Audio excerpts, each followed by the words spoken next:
बिस्मिल्लाहिर्रहमानिर्रहीम। तो आज जनरल नॉलेज सीरीज़ का लेक्चर नंबर 4। जो पहले 3 लेक्चर हैं उनमें 75 क्वेश्चन हो चुके थे मुकम्मल कंप्लीट, और आज हमारे 100 क्वेश्चन पूरे हो जाएंगे। तो क्वेश्चन का जो यहाँ पे मैंने मेथड रखा है वो यही है, एक क्वेश्चन होता है, साथ उसके या तो एमसीक्यू होते हैं या सिंपल आंसर होता है। तो उसमें ये एक क्वेश्चन ही होता है, एक क्वेश्चन के साथ आपको 3-4 चीज़ें और मिल जाएंगी।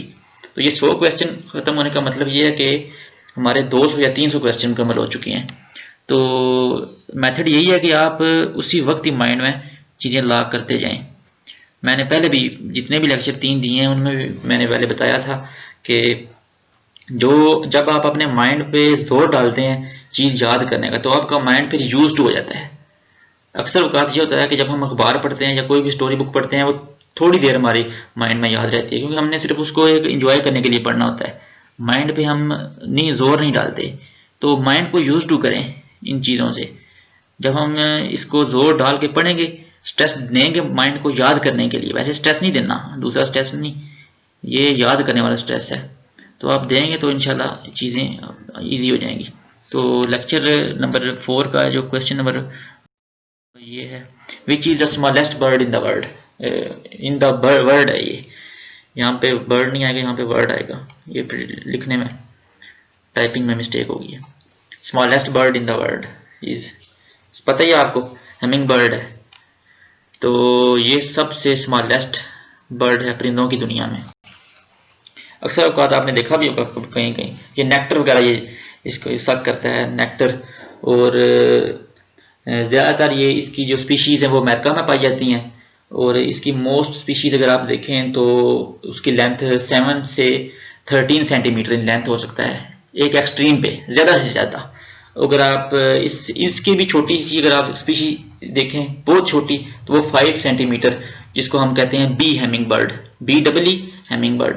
तो जिसका वेट जो सबसे छोटा है hummingbird, bee hummingbird, उसका जो वेट है वो 2 ग्राम है। तो लाइफ स्पैन इनका होता है ऑलमोस्ट 3 to 5 ईयर्स, इतने ज़्यादा ये जिंदा रहते हैं। या तो ये प्रीडेटर्स वगैरह होते हैं ना इन्वायरमेंट में, प्रीडेटर्स वो इनको पकड़ लेते हैं। तो इस तरह की ये इनके बारे में ये चीज़ें पता होनी चाहिए। तो इसका आंसर है हैमिंग बर्ड। स्मॉलेस्ट जो होगा वो बी हैमिंग बर्ड होगा।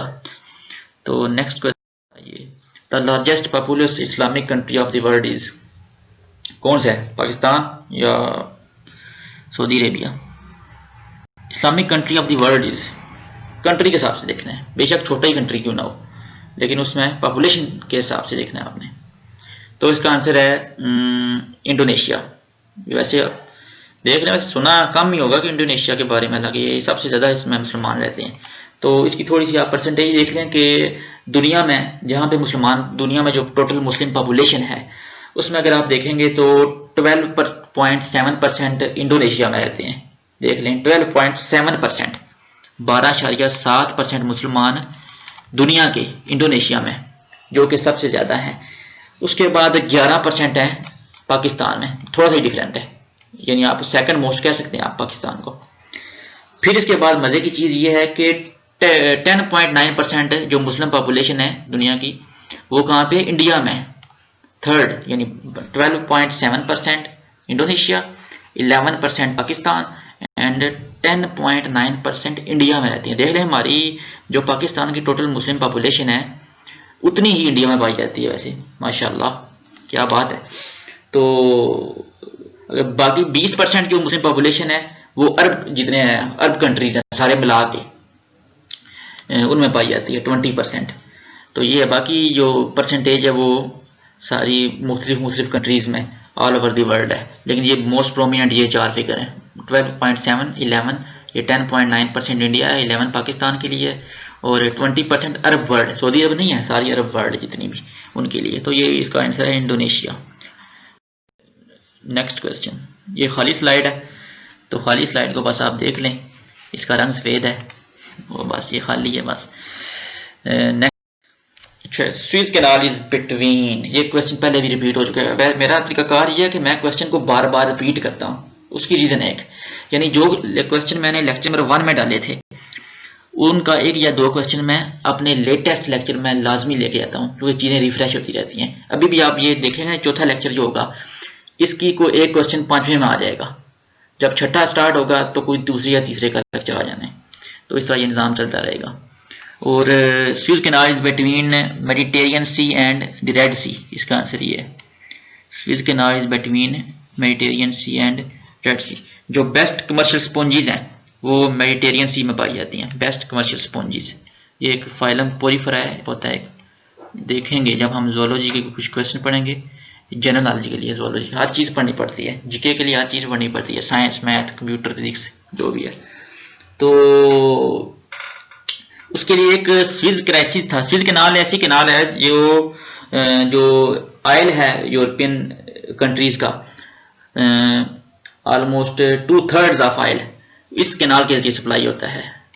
स्विस कैनाल के लिए जो ऑलमोस्ट 2/3, 2/3 जो ऑयल है जो यूरोप को जाता है उस कैनाल के। तो जब एक स्विस क्राइसिस आपने सुना होगा, जो जब इजिप्ट के प्रेसिडेंट ने इसको नेशनलाइज्ड कर दिया, तो फिर इसराइल ने इस पे काफ़ी मुदाखलत की कि यहाँ पे जी हमारा ऑयल जा रहा है, ये जा रहा है, वो जा रहा है।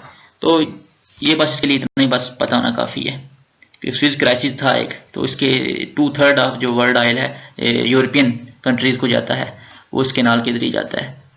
और ये Suez Canal is between Mediterranean Sea and Red Sea. तो नेक्स्ट क्वेश्चन हमारा, which of the following countries is not a member of European union.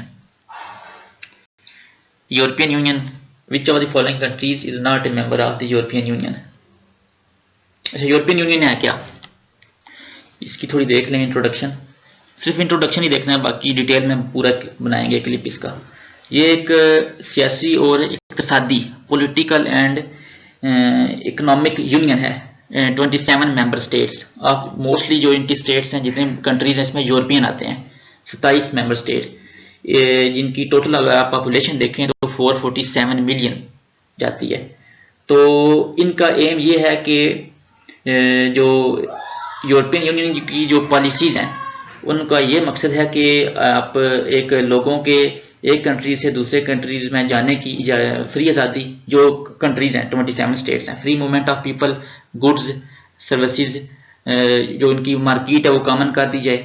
फिर इसके बाद एग्रीकल्चर सेक्टर हो गया, फिर ट्रेड होगी, कॉमन पॉलिसीज बना ली जाएँ, maintain common policies on trade, agriculture and regional development.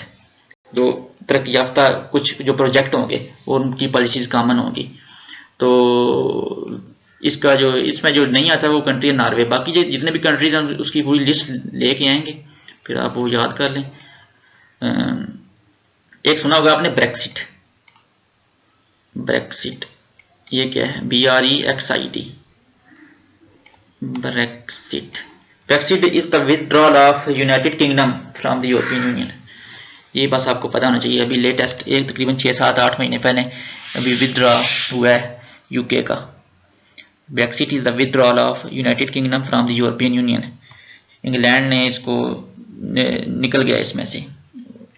इस पे बाद में बात करेंगे इंशाल्लाह, ये अभी क्वेश्चन पे ना एम्फसाइज करना है।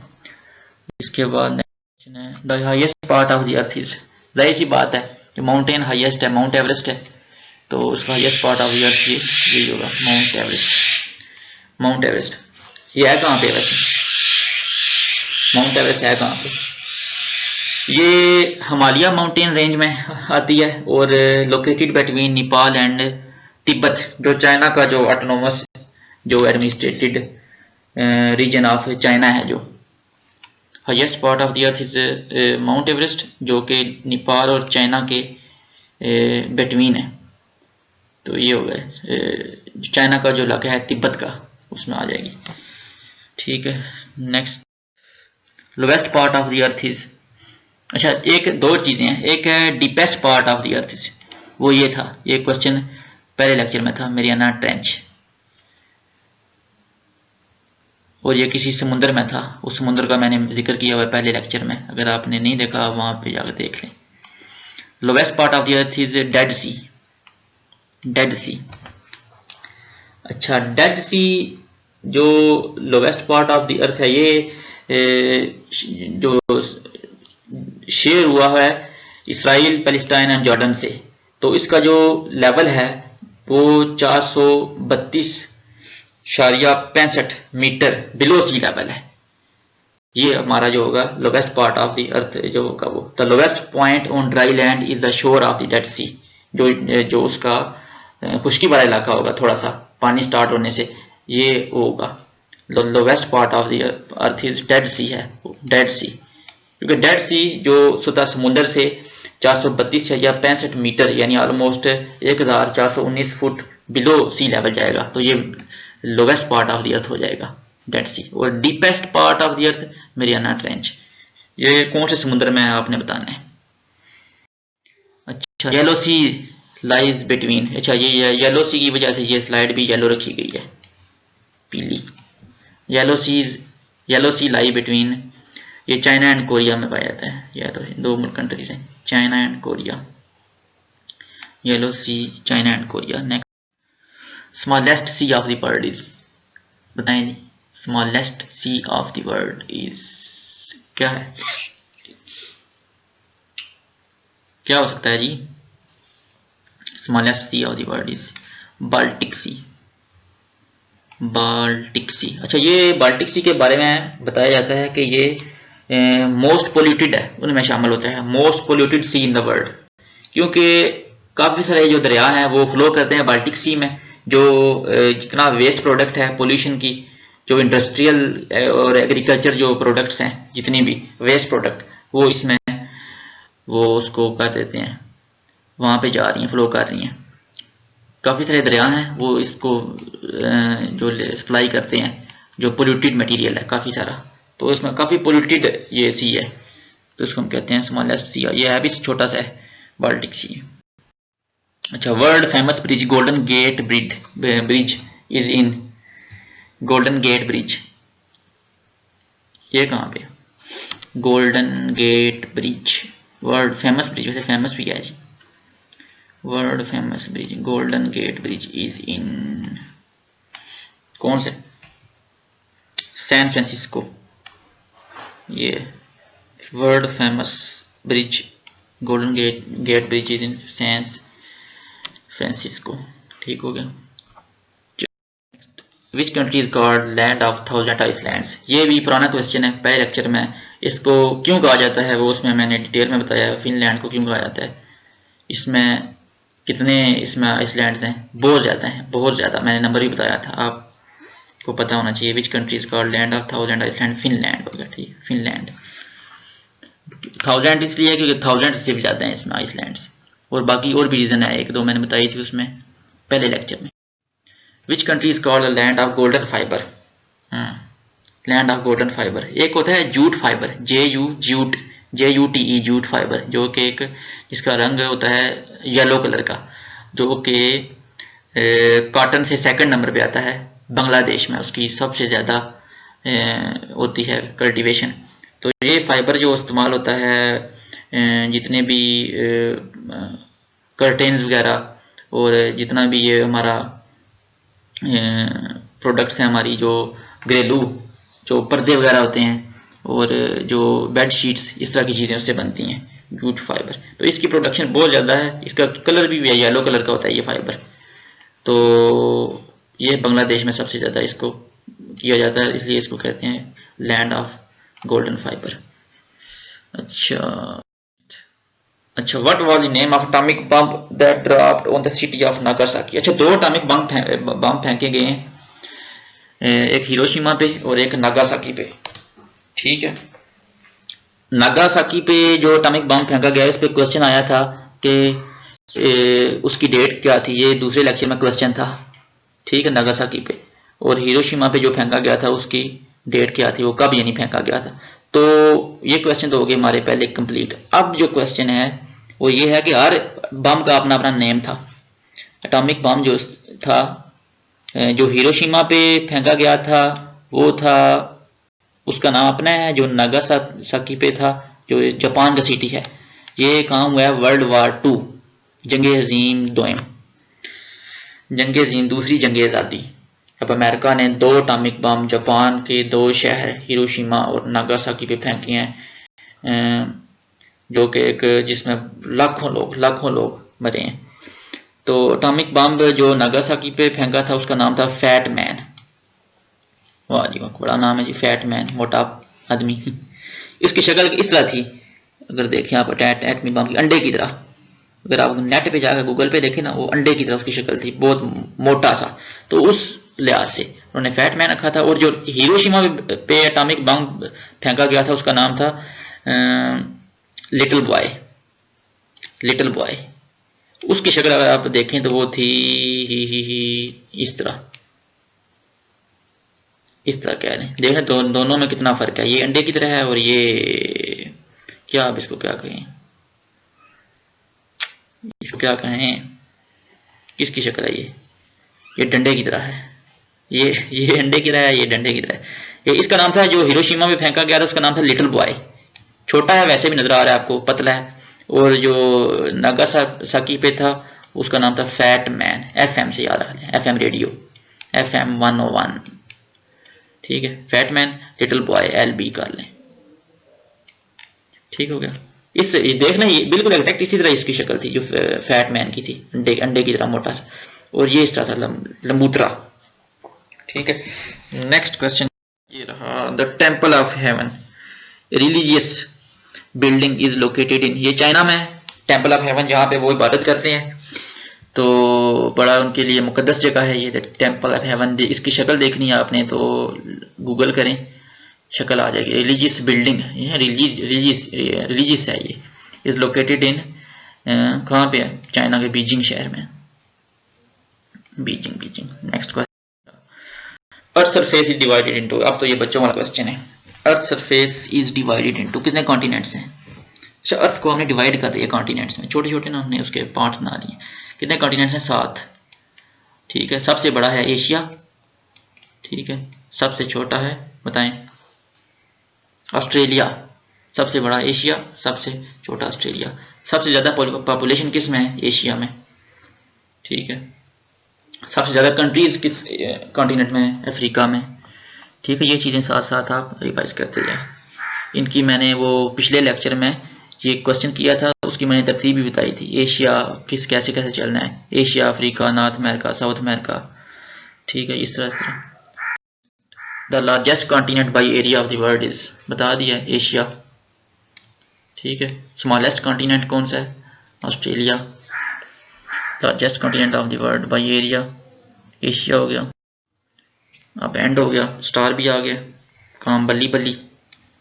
तो ये लेक्चर हो गया कंप्लीट। क्वेश्चन ऑलमोस्ट 17 क्वेश्चन या 18 क्वेश्चन थे। ठीक है, तो ये क्वेश्चन मुझे तो याद हो गए, आप भी बताएं, चीज़ें माइंड में हो गई हैं याद, तो इनको रिकॉल किया करें बार बार। इसका अगर किसी को जितने भी लेक्चर हुए हैं PDF चाहिए, ईमेल करें, PDF आपको 24 आवर में मिल जाएगा। और क्योंकि अभी मैंने नया अकाउंट स्टार्ट किया है, तो जो उसका PDF है वो मुझे डालना ही नहीं आता, डिस्क्रिप्शन में कैसे वो करते हैं, कुछ चीज़ें मुझे बिल्कुल नहीं पता। तो जनरल नॉलेज एक ऐसी चीज़ है कि जिसमें चीज़ें तब्दील होती रहती हैं, चेंजिंग आती रहती है। तो कोई लेक्चर में गलती हो तो आप बता सकते हैं, कोई मसला नहीं है। ऐसा इंसान है, गलती कर सकता है, कोई बंदा दुनिया में परफेक्ट नहीं है। ठीक है, लेक्चर नंबर 4 हो गया कंप्लीट। इसके बाद लेक्चर नंबर 5 इंशाल्लाह करेंगे। तो ठीक हो गया जी, अस्सलाम वालेकुम।